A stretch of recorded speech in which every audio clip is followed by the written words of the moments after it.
लोग उनके पैरों की धूल तो बहुत दूर की बात है, ये उसके आसपास भी कहीं दिखने लायक नहीं है, क्योंकि ये इतने गंदे लोग हैं, इनको ये नहीं पता कि किसके बारे में क्या बोलना चाहिए, किसके बारे में क्या नहीं बोलना चाहिए।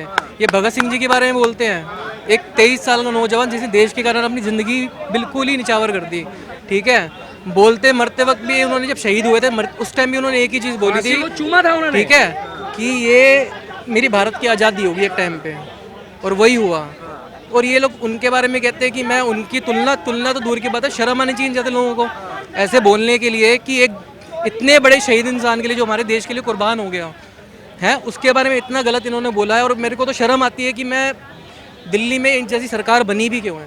शायद कुछ गलतियाँ हमारी भी थी कि जो इतने गंदे लोगों को हम लोगों ने सपोर्ट कर दिया। मैं एक्चुअली पता क्या बोलूँ, अच्छी बात है हम सिसोदिया जी सामने नहीं है, बेशक हमारे देश के उप मुख्यमंत्री हैं, कुछ भी दिल्ली के सॉरी, बट फिर भी अगर सामने खड़े होते ना, सच में मैं जवाब नहीं देता, जनता खुद ही जवाब दे रही थी इनको। तो क्या गुस्सा आ रहा है इस तरीके से?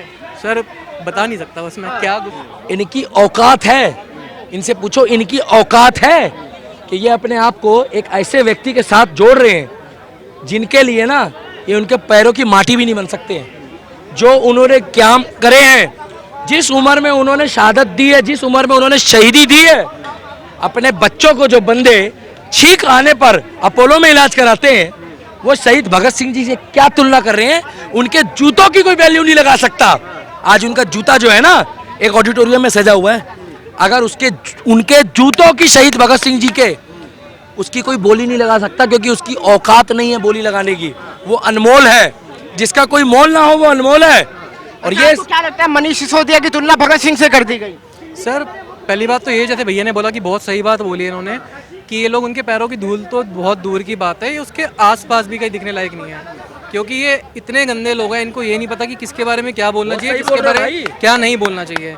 ये भगत सिंह जी के बारे में बोलते हैं, एक 23 साल का नौजवान जिसने देश के कारण अपनी ज़िंदगी बिल्कुल ही निछावर कर दी। ठीक है, बोलते मरते वक्त भी उन्होंने जब शहीद हुए थे उस टाइम भी उन्होंने एक ही चीज़ बोली थी, चूमा था उन्होंने, ठीक है, कि ये मेरी भारत की आज़ादी होगी एक टाइम पे, और वही हुआ। और ये लोग उनके बारे में कहते हैं कि मैं उनकी तुलना तो दूर की बात है, शर्म आनी चाहिए जाते लोगों को ऐसे बोलने के लिए कि एक इतने बड़े शहीद इंसान के लिए जो हमारे देश के लिए कुर्बान हो गया है, उसके बारे में इतना गलत इन्होंने बोला है। और मेरे को तो शर्म आती है कि मैं दिल्ली में इन जैसी सरकार बनी भी क्यों है। शायद कुछ गलतियां हमारी भी थी कि जो इतने गंदे लोगों को हम लोगों ने सपोर्ट कर दिया। ये लोग गुजरात में डर गए हैं, इसलिए हमको अरेस्ट किया जा रहा है, उल्टे सीधे इल्जाम लगा के। ये किससे डरेंगे, कौन डरा रहा है इनको? मेरे को आप ये बताइए, डरा कौन रहा है? मोदी जी डरा रहे हैं। सर मोदी जी डरेंगे? जिस इंसान ने पूरा देश का नक्शा बदल दिया, आज हिंदुस्तान को लोग बाहर तक लोग जानते हैं, जब वो मोदी जी बाहर जाते हैं तो सब लोग खड़े हो जाते हैं कि एक बार उस बढ़िया इंसान के जिसने देश का नाम हमारा रोशन करा है, एक बार चेहरा देख लें उसका। आप कहते हो कि वो डराएंगे किसी को? कि दिल्ली मॉडल ऐसा है कि भाई गुजरात में चलेगा, इसलिए बौखलाहट हो गई है। सर बहुत गलत फहमी है इन लोगों की। ये एक्चुअली क्या है, ये कुछ भी ना हासिल करने के लिए कुछ भी कर सकते हैं। इतनी गंदी राजनीति होती है ना कि जब इसमें कोई पैर रखता है तो वो कुछ भी कर सकता है। ये अपने जब गुरु के नहीं हुए, अन्ना हजारे के नहीं हुए, तो ये किसके होंगे? ये जब अपने अन्ना हजारे जो इनका गुरु था, जिनके पक्ष के ऊपर इन्होंने अपनी सरकार बनाई है, आज उन्हीं के बारे में एक बार भी नहीं बोलते। ठीक है, आज मनीष सिसोदिया की तुलना भगत सिंह से कर दी। कुछ दिन पहले कह रहे थे कि वो महाराणा प्रताप का वंशज है। सर मैं एक्चुअली पता क्या बोलूँ, अच्छी बात है हम सिसोदिया जी सामने नहीं है, बेशक हमारे देश के उप मुख्यमंत्री हैं, कुछ भी दिल्ली के सॉरी, बट फिर भी अगर सामने खड़े होते ना, सच में मैं जवाब नहीं देता, जनता खुद ही जवाब दे रही थी इनको। तो क्या गुस्सा आ रहा है इस तरीके से? सर बता नहीं सकता बस मैं क्या गुस्सा। देखो भाई साहब, इनकी फीलिंग मैं समझ रहा हूँ, कैमरे के आगे देखो ये फीलिंग नहीं दिखाते। इनके गुरुओं ने, हमारे 10 गुरुओं ने जो शहादतें दी है, उस शहादतों को ना भाई साहब हम कभी भी भुला नहीं सकते। हमारी 7 पुश्तें क्या, हमारी 100 पुश्तें भी नहीं भुला सकती। और ये जो महाराणा प्रताप के वंशज हैं, महाराणा प्रताप की इज्जत हम भी करते हैं, क्योंकि उन्होंने भारत के लिए उस टाइम पे तो भाई साहब ये झंडे भी नहीं थे।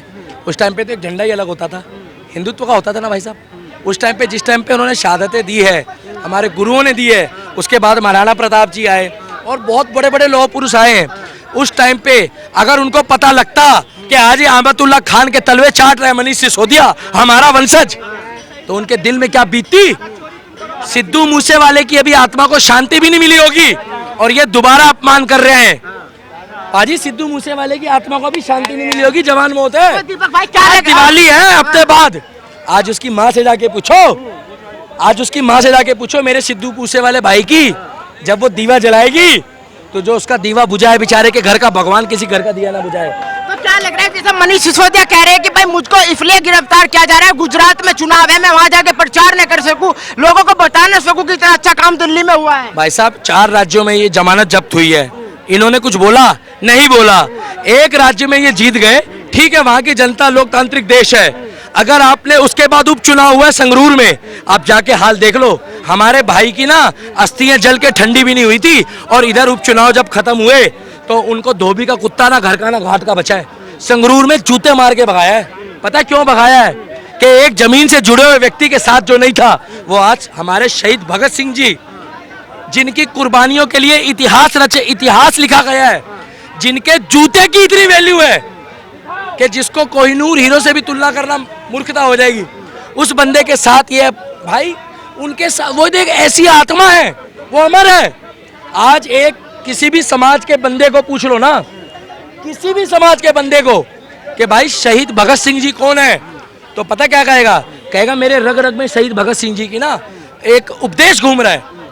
और उससे तुलना करके ये दिखा रहे हैं कि जो हमने वोट बैंक की राजनीति करनी है ना, सस्ती टीआरपी, ये वो करने आए हैं। इनको बोलो सिद्धू मूसेवाले के बारे में क्यों नहीं बोलते ये? तो जैसे मनीष सिसोदिया कह रहे हैं कि बार बार गिरफ्तार किया जा रहा है, मिलना कुछ नहीं है, मोदी जी बार बार सीबीआई भेज रहे हैं, रेड भेज रहे हैं, मिल तो कुछ नहीं रहा ना। आपके घर सीबीआई आती है? नहीं आती है। आपके घर सीबीआई आती है भाई साहब? मेरे घर आती है, उन्हीं के घर क्यों जाती है? मिला तो कुछ नहीं ना। 2.5 महीने से वो स्वास्थ्य मंत्री जेल में बंद है।